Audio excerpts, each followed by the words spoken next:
siang ini menjadi renungan kita adalah selalu siap sedia memberitakan Kristus.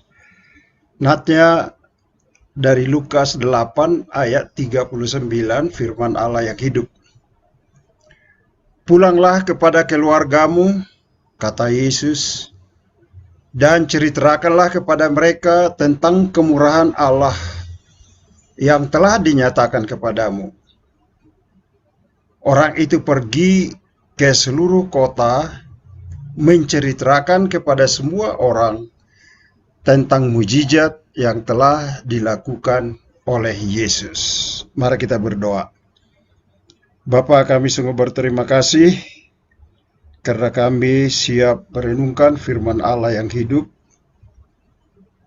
dengan hati tertuju kepada Yesus yang akan menolong kami, baik yang menyampaikan maupun yang mendengarkan. Terima kasih Bapa atas kasih setiamu yang selalu hadir dalam kehidupan kami dan juga dalam persekutuan kami pada siang ini, oleh karena beralaskan kepada janji Tuhan yang telah berfirman di mana 2 atau 3 orang berhimpun dalam nama Tuhan Yesus, Tuhan selalu hadir tengah-tengah mereka. Terima kasih Tuhan, kepada Tuhan kami mengerahkan hati kami. Amin. Konteks dari pembacaan kita adalah bahwa Tuhan Yesus baru menyeberang sebelah timur daerah Galilea, Danau Galilea, dan nama desanya adalah Gerasa. Pada saat tiba di sana, Tuhan Yesus didatangi seorang laki-laki yang dirasuki setan-setan, jamak, karena disebutkan jumlah mereka banyak, istilahnya legion. Ya. Dia tinggal di pekuburan, sering dirantai, tapi dia putuskan. Nah, pada saat Yesus datang, orang ini langsung dalam sikap ketakutan tersungkur di depan Tuhan Yesus, dan roh-roh jahatnya itu berbicara kepada Yesus. Ya, mereka dengan ketakutan. Tetapi kemudian Tuhan Yesus memerintahkan supaya keluar. Nah, dan kebetulan di situ ada banyak babi, itu di lereng gunung, dan roh-roh itu masuk ke dalam babi-babi itu, dan akhirnya babi-babi itu terjun ke danau dan pada mati, ya. Sehingga gembala babi itu juga ketakutan, dan oleh karena itu juga nanti kita akan melihat bahwa diminta Tuhan Yesus supaya pergi saja meninggalkan daerah itu. Tetapi kisahnya ini sebetulnya memang adalah sangat dramatis, ya. Kejadiannya sangat dramatis. Disinilah seseorang yang sudah diperbudak oleh roh-roh jahat dalam jangka waktu yang lama. Tetapi dengan kehadiran Yesus, dia dibebaskan. Walaupun sudah banyak cara mereka coba untuk menolong orang itu. Dan kemudian, sebagai spontanitas dari orang itu, dia minta supaya dia mengikut Tuhan Yesus, supaya diizinkan mengikut. Tapi kita tahu bahwa Tuhan Yesus sudah memilih 12 orang murid yang menyertainya, tidak mungkin lagi tambah satu lagi, ya. Terlalu rame nanti, mungkin begitu, ya. Jadi Tuhan Yesus berkata, pulanglah kepada keluargamu, ceritakanlah kepada mereka tentang kemurahan Allah. Nah, kita membaca orang itu pergi ke seluruh kota. Nah, kota di situ disebut Dekapolis, yaitu 10 kota, mungkin kalau zaman sekarang lebih tepat dikatakan 10 desa. Jadi dia mengelilingi semua kota ini dan kemudian menceritakan kepada semua orang tentang mujizat yang telah dilakukan oleh Yesus dalam kehidupannya. Jadi itulah teks kita yang kita sedang baca. Nah, yang pertama, memang kita hidup di tengah-tengah banyak orang tanpa pengharapan. Dan sayangnya, pada umumnya mereka tidak menyadarinya. Jadi karena itulah maka bagi kita yang sudah mengalami kasih karunia Kristus, kita juga diminta melakukan hal yang sama seperti orang yang kerasukan setan di Gadara tadi. Ya. Nah, karena firman Tuhan mengatakan, jika Injil yang kami beritakan masih tertutup juga, maka ia akan tertutup kepada mereka yang akan binasa, yaitu orang-orang yang tidak percaya, yang pikirannya telah dibutakan oleh ilah zaman ini, sehingga mereka tidak melihat cahaya Injil tentang kemuliaan Kristus. Adalah suatu keadaan yang ironis bahwa kita sebetulnya berkecimpung dan ada di tengah-tengah banyak orang yang belum punya pengharapan. Jadi, oleh karena itu, maka nats kita hari ini mengingatkan, mungkin kita harus melakukan bagian kita, walaupun belum tentu mereka mau mendengar atau mau percaya ya. Tetapi adalah bagian kita untuk melakukan hal yang sama, bahwa orang tadi, dia pergi dan kemudian berkeliling seluruh kota, dan memberitahukan segala sesuatu yang Tuhan Yesus perbuat bagi kita. Nah, tentu kita sebetulnya dalam hidup ini ada banyak hal yang sudah diperbuat Tuhan Yesus. Tapi kemanusiaan kita akan cenderung mendiamkan atau membiarkan dan tidak pernah mencoba menghitung-hitungnya gitu ya. Maka kita mengingat bahwa nanti saya akan tampilkan ada satu lagu, kita harus menghitung berkat kita ya. Jadi orang buta tidak bisa menuntun orang buta. Maksudnya orang belum yakin akan keselamatan tidak bisa menolong orang lain yakin akan keselamatannya. Yang berarti kitalah yang sudah mempunyai pegangan dan keyakinan itu yang dapat menolong mereka supaya mereka melihat, ya, yaitu Anda dan saya. Bagian kedua, pemberitaan adalah buah dari kesadaran betapa Allah memberkati saya. Sekali lagi, pemberitaan adalah buah dari kesadaran betapa Allah memberkati saya. Jadi kita melihat tadi orang yang kerasukan itu begitu bersyukur dan akhirnya itu melimpah dan secara spontan. Nah, tadi saya sudah katakan dalam hidup ini memang supaya kita tahu bagaimana Tuhan sudah sangat memberkati kita, kita perlu waktu sebetulnya untuk menghitung berkat kita. Seperti referen lagu yang berkata, berkat Tuhan, mari hitunglah, kau kan kagum oleh kasih-Nya. Berkat Tuhan, mari hitunglah, kau niscaya kagum oleh kasih-Nya. Jadi kalau kita tidak merenungkan, kita tidak mencoba menghitung, merefleksikan, itu cenderung lupa. Dan karena itu kita tidak ada alasan untuk berbicara kepada orang lain. Tetapi kalau kita coba merenungkan berkat-berkat Tuhan yang kita terima, itulah merupakan suatu bahan sebagai yang dapat kita komunikasikan kepada orang-orang di sekeliling kita. Ya. Karena itu kita harus menginventarisasi berkat-berkat Tuhan. Nah, Kalau saya juga sudah coba merenungkan, walaupun saya tidak secara detail ya, tetapi secara filosofis, waktu saya mempersiapkan ini, oh iya, saya coba melihat apa berkat utama dalam hidup saya gitu ya. Yang pertama adalah bahwa saya merasa hidup saya bermakna.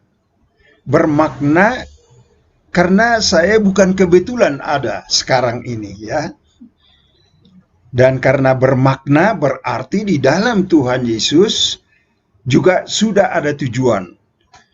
Saya pakai istilahnya sering biasanya, we are journey home. Kita sedang dalam perjalanan pulang. Itulah tujuan kita. Yang kedua, punya pengharapan dan arti. Ada banyak orang tidak menyadari mengapa mereka hidup dan untuk kemana, dan hanya bergulat dengan tantangan kehidupan sehari-hari yang tidak habis-habisnya. Tetapi di dalam Kristus kita punya pengharapan, dan karena itu kita merasakan bahwa hidup kita berarti karena ada Yesus yang tidak akan berubah, yang sepenuhnya dikatakan di dalam Yohanes pasal 10 ayat 28 dan 30, seorang pun tiada dapat merampas dia dari dalam tanganku. Dan kemudian dikatakan di dalam ayat 29, Bapakku memegang dia, seorang pun tiada dapat merampas dia dari tangan Bapakku. Dan aku dan Bapa satu adanya, ayat 30. Oleh karena kita ada pengharapan ini, maka hidup kita menjadi berarti. Ya, jadi itu hal-hal yang sebetulnya menjadi bahan yang kita bagikan kepada orang-orang lain. Dan terakhir, dalam saat ini sedang mengalami, memang merupakan suatu proses, tetapi sudah dibebaskan dari perangkap-perangkap hal-hal yang kelihatan, yang menjerat. Karena kita tahu bahwa hal-hal yang kelihatan ini adalah sementara. Ya, jadi kita sudah dibebaskan, kita tidak terpaku dengan itu, oleh karena kita tahu bahwa ada sesuatu yang lebih pasti dari yang kelihatan ini, yaitu Tuhan Yesus dan Allah yang telah memegang kita dan yang sudah menyediakan tempat bagi kita. Oleh karena itu kita sudah terbebas, kita tidak budaknya lagi. Kita, hal-hal yang kita miliki, materi yang kita punya, atau kedudukan yang kita punya, itu semua adalah alat. Ya, karena kita sudah punya pengharapan dan dibebaskan dari keterikatan itu karena kita punya Tuhan yang hidup. Ya, jadi itulah hal mungkin yang menjadi renungan kita yang dapat kita bagikan. Orang Gerasa tadi dia punya penghayatan akan perbuatan Tuhan meluap dari dalam hatinya. Saya sudah sebut tadi. Maka orang itu pergi ke seluruh kota, disebut Dekapolis, 10 kota, menceritakan kepada semua orang tentang mukjizat yang telah dilakukan oleh Yesus. Nah, ini hal yang luar biasa menurut saya. Jadi pertanyaannya, apakah kita pernah secara cermat menginventarisasi, menghitung berkat-berkat Tuhan dalam hidup kita? Kalau belum, itu suatu yang praktis dapat kita lakukan dan kemudian buat catatannya.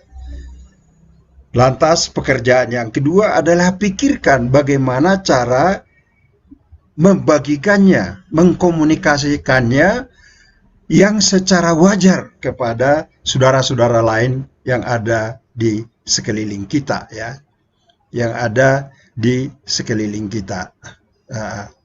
Jadi itu caranya untuk kita mempersiapkannya.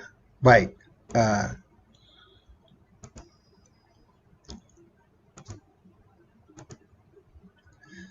Nah, pemberitaan karya penyelamatan Kristus adalah suatu kehormatan. Malaikat tidak dipercayakan untuk tugas pemberitaan itu. Nah, saya akan mengutip satu peristiwa di dalam Kisah Rasul 10 ayat 1 sampai 39.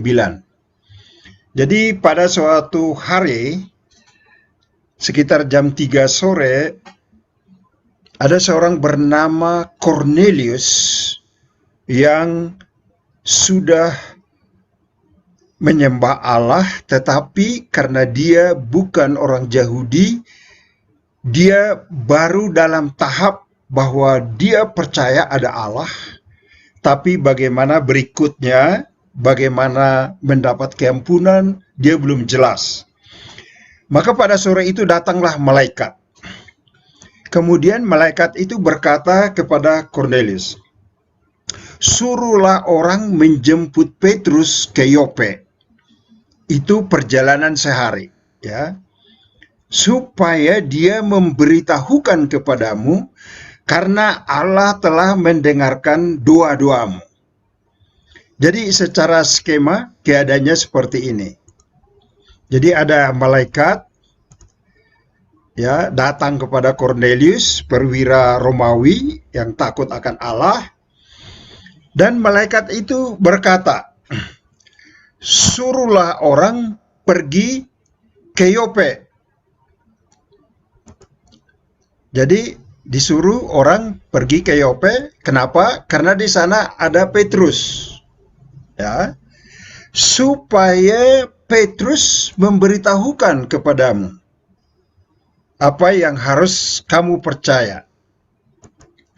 Jadi kita melihat di sini secara praktis seharusnya cukup langsung malaikat itu yang menjelaskan kepada Cornelius bahwa dia harus percaya kepada Yesus. Karena malaikat pasti tahulah cerita tentang Tuhan Yesus. Tetapi kita melihat dari kejadian ini adalah bahwa Cornelius menyuruh satu ajudan ditemani oleh dua hambanya melakukan perjalanan satu hari ke Yope untuk menjemput Petrus. Dan kemudian Petrus pun sedang dipersiapkan oleh Tuhan, karena sampai titik itu dia masih dalam konteks keyahudian yang tidak mau berbaur dengan non-Yahudi. Maka dia mendapat suatu penglihatan, di dalam kain ada berbagai binatang dan dia disuruh makan sampai 3 kali terjadi. Pas setelah itu selesai, Roh Kudus bilang kepada Petrus, kamu keluar, ada orang yang menjemput kamu. Dan kemudian mereka bermalam, dan besoknya perjalanan 1 hari lagi baru tiba ke Cornelius. Dan kemudian disitulah Petrus menyampaikan berita tentang Injil, tentang Yesus itu kepada Cornelius. Jadi ini memang suatu kehormatan kita bagi yang diselamatkan, mempercayakan berita yang agung itu kepada kita. Oleh karena itu, kita tidak bisa diam. Sayang akan banyak orang binasa, ya. Jadi kita harus memberitakannya. Nah,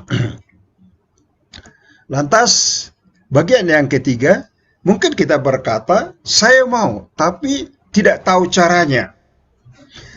Nah, dalam pembacaan kita tadi, saya mengutip tentang kesaksian dari Rasul Paulus bagaimana dia bertemu dengan Yesus. Dan pada saat pengadilan dengan di hadapan gubernur Romawi yang baru, maka dia memberikan kesaksiannya, disaksikan oleh Raja Agripa, yaitu raja yang berkuasa di daerah Palestina pada waktu itu, ya. Jadi dia membagikan sebetulnya dari kesaksian itu 3 hal. Pertama, bagaimana hidupnya sebelum bertemu dengan Tuhan Yesus. Kemudian, apa yang terjadi setelah dia bertemu dengan Tuhan Yesus. Dan perubahan yang dia alami. Itulah yang disaksikan, dan itu merupakan sesuatu yang menarik, ya. Jadi, itulah cara memberikan kesaksian pribadi.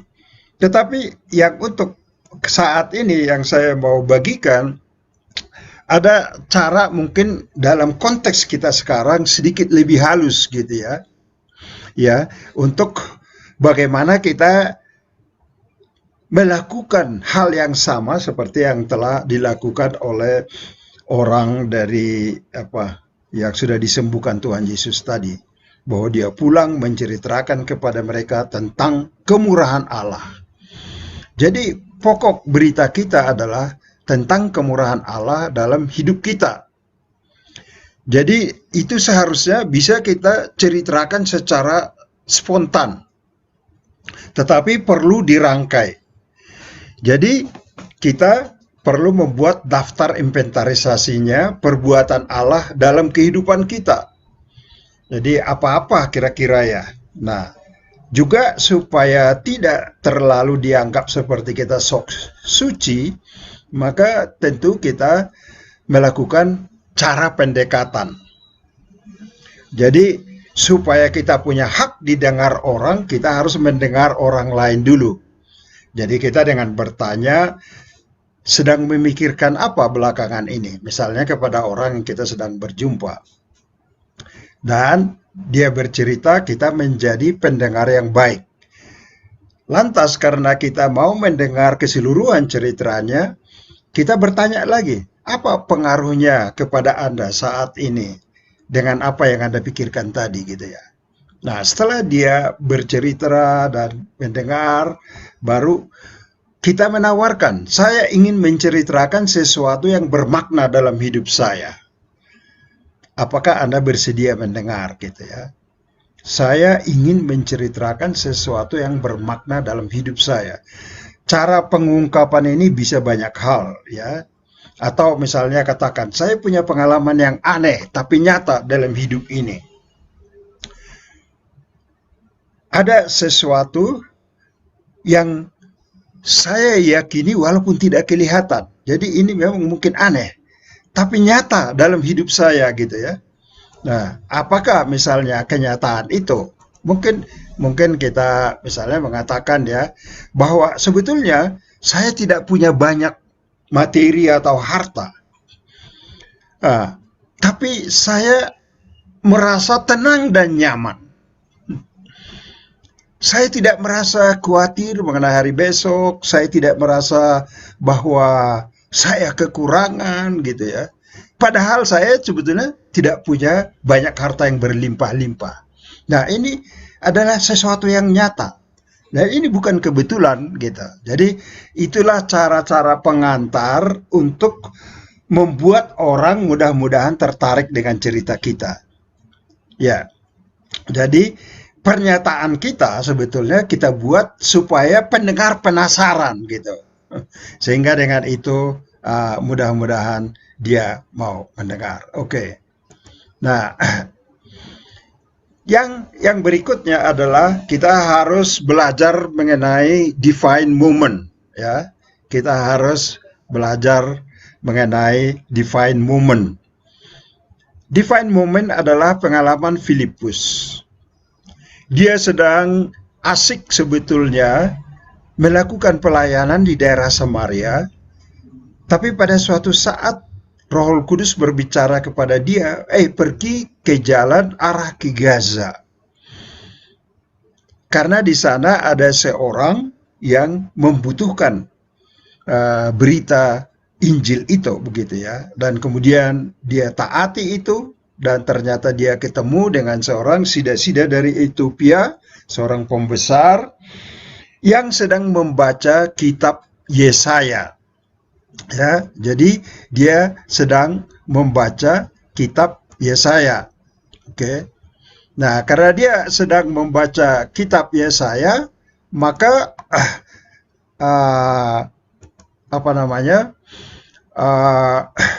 dia sudah mencari-cari kebenaran itu, dan dia sudah haus akan kebenaran itu. Begitu ya.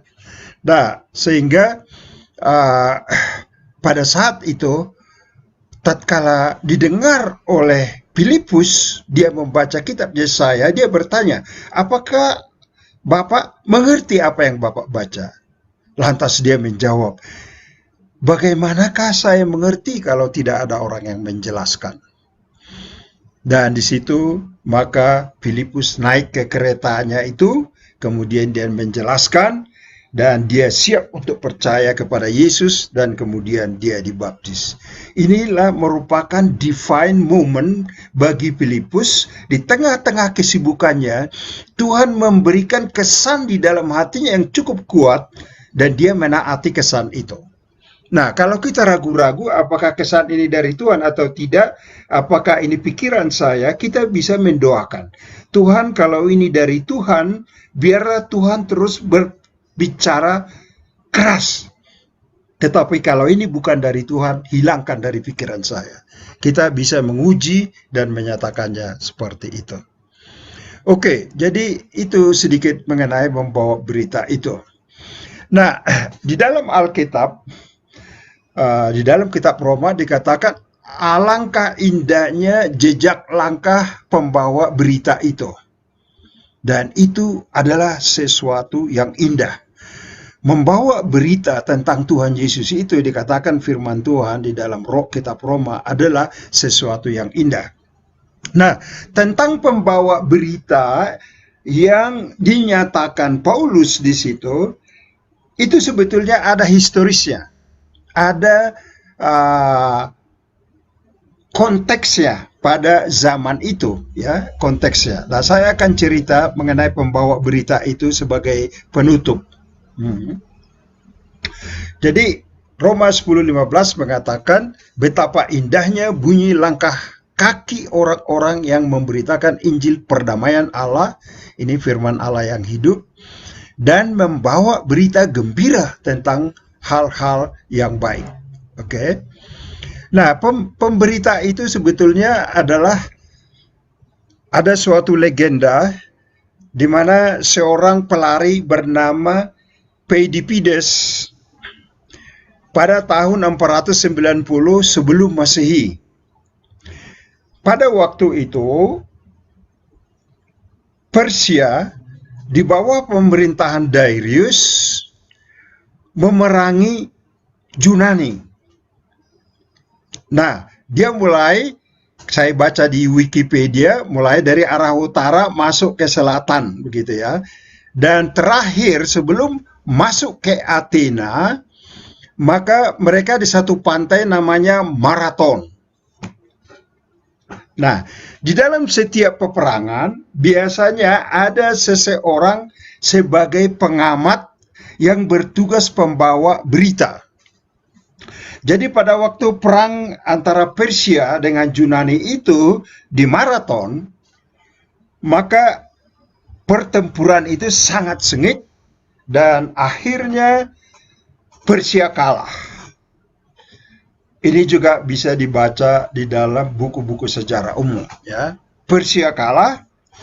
Begitu Persia kalah, maka adalah tugas pelari untuk membawa berita itu ke kota, yaitu Athena, dan memberitahukan kepada mereka kabar dari peperangan, apakah menang, apakah kalah. Nah, jadi sebab kalau kalah, harus ada yang memberitahu mereka supaya mereka mengungsi dan kemudian bersiap-siap melakukan perlawanan. Tetapi kalau menang, itulah suatu peristiwa yang akan meledak di kota dan dirayakan oleh semua orang. Maka disebut betapa indahnya langkah dari orang pembawa berita itu. Jadi ini ada seorang pelari dalam konteks Yunani, tapi bukan orang ini sudah modern ini. Ini zaman dulu, tidak semodern ini ya. Jadi jarak dari Marathon sampai Athena sekitar 42 km. Itulah mulanya ada perlombaan maraton di penghujung abad ke-19, 1800 sekian, maka diikutkanlah di Olimpiade untuk berlari maraton itu, sekaligus mengenang sesuatu pengalaman yang heroik dari Pheidippides yang berlari non-stop dari lokasi maraton sampai ke Athena, sampai kemudian dia terjatuh di depan kaisar, dan memang di dalam ceritanya dikatakan akhirnya dia menghembuskan napasnya, dia mati. Tetapi ada suatu sukacita yang besar di dalam seluruh kota Athena. Inilah yang direfer oleh Paulus dalam Roma 10 ayat 15, betapa indahnya langkah-langkah pembawa berita itu. Jadi bagi Anda dan saya itu memang benar. Karena firman Allah, Yesus sendiri berkata, jika seorang percaya kepada Kristus, maka seluruh malaikat-malaikat di surga bergembira. Oleh karena seorang telah direnggutkan dari maut kepada kehidupan. Jadi betapa indahnya langkah kaki orang pembawa berita itu. Kiranya bagi kita terdorong ya untuk membawa berita sebagaimana moto dari pelari pembawa berita itu mengatakan, joy to you, we are one. Maka berita kita adalah joy to you, Christ have won, raised from the dead. Itulah pengharapan kita, sukacita bagimu, karena Kristus telah bangkit dari antara orang mati. Amin. Mari kita berdoa. Bapa dalam surga, kami sungguh bersyukur dan berterima kasih karena firman-Mu yang mengatakan betapa indahnya langkah-langkah orang yang membawa berita baik. Dan berita kami Tuhan adalah sumber pengharapan, sumber makna hidup. Urapi, tolong kami, supaya hati kami tidak tega menyaksikan, melihat orang-orang di sekeliling kami berduyun-duyun kepada kematian yang kekal tanpa pengharapan. Belas kasihani kami Tuhan, pakailah kami satu persatu, khususnya sebagai orang-orang yang percaya kepadamu.